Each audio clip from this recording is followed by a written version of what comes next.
बेलन आकार का है, तो तंबू जो है वो बेलन आकार का है। तो हम एक बेलन बना लेंगे पहले, एक बेलन आकार का है।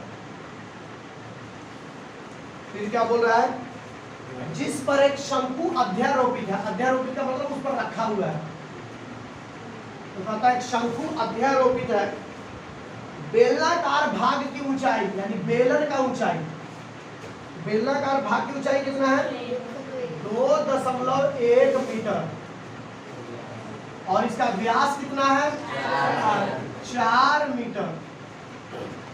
व्यास हो गया 4 मीटर। यदि शंकु की तिर्यक ऊंचाई, तिर्यक ऊंचाई का मतलब तिरछी ऊंचाई, तिरछी ऊंचाई दे रखा है 2.8 मीटर, ठीक है।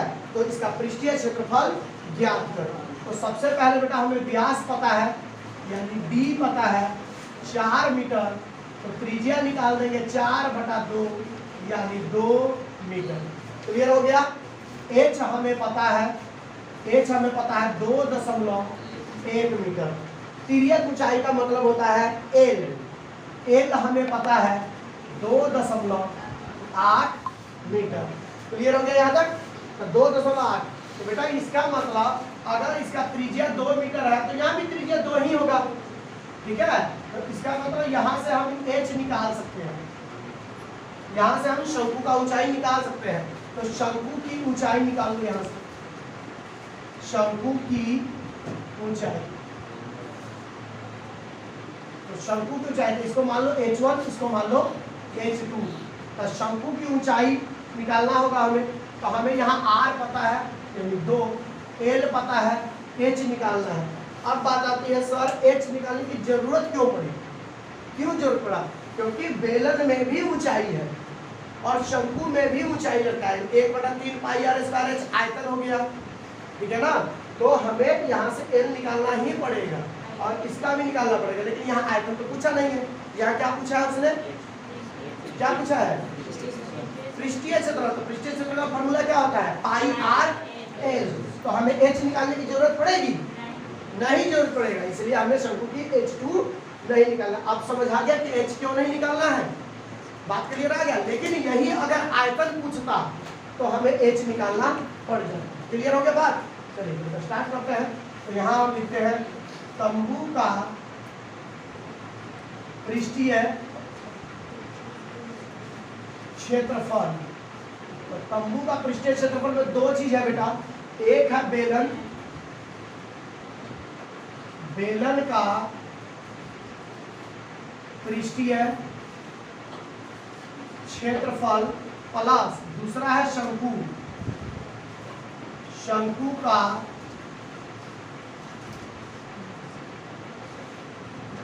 पृष्ठीय क्षेत्रफल। तो बेलन का पृष्ठीय क्षेत्रफल क्या होता है बेटा 2 पाई r h और शंकु का पृष्ठीय क्षेत्रफल क्या होता है पाई r l।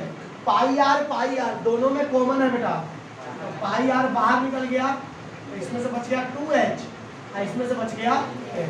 पाई का मान 22/7, r कितना निकाले हैं बेटा 2, 2 गुने h कितना है 2.1 प्लस l कितना है 2.8।